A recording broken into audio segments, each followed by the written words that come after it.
Welcome to TwinCities.com. I'm Fran Tarkenton. Vikes are going to Seattle to play in a tough place to win. Seattle has built its team right. They're really got a strong roster, and they're playing really well. They're well coached. They've got great depth. They can run the ball. They can pass it. They can play run defense. They can play pass defense. Probably they've got the best roster in football today. But our Viking team, the last 2 weeks, I've seen a little surge there. I've seen them come together. I've seen a quarterback that's growing up before our eyes. I want to keep going. Christian Ponder has really played good the last 2 weeks. He's played with confidence.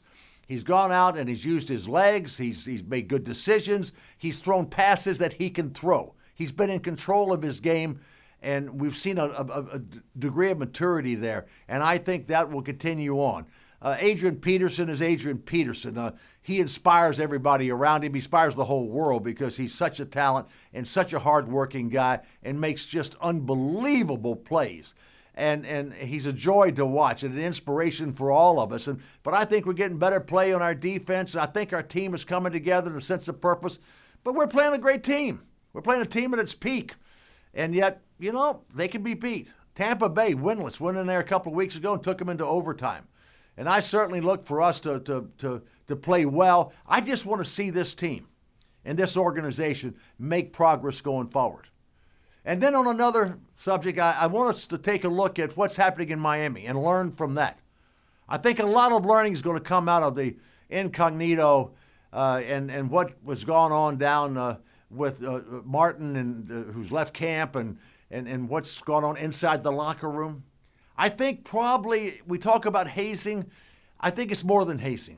I think it's in the locker room of more vulgarity, doing things that are across and over the line.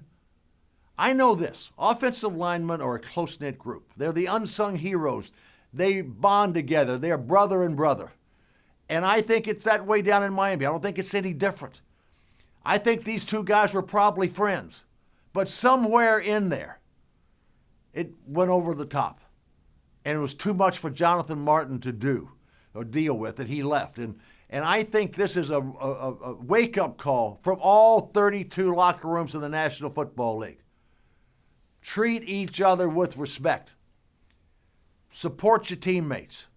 Love your brothers, because you have to depend on one another, and you've got to have harmony in that locker room. Are you going to get on each other and get on each other's sensitivities and make sure that they're exposed so that you can maybe help them be better? Sure, that's going to go on.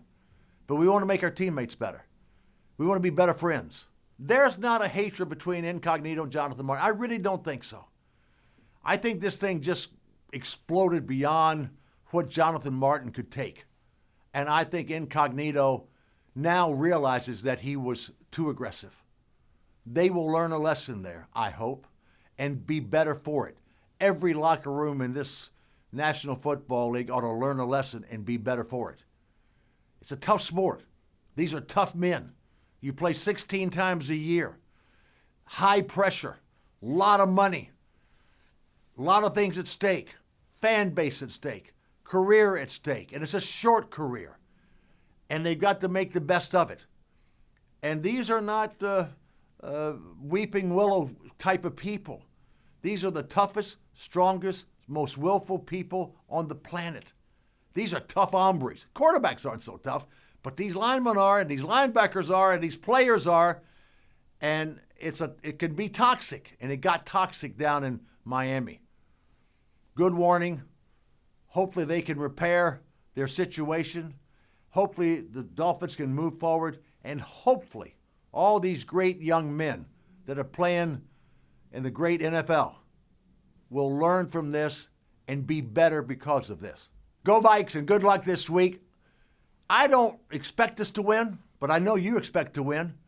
I just want to see the effort and the progress and the smart play that championship teams have and build on that so that we can have a great finish to this season that will be a great start to next season.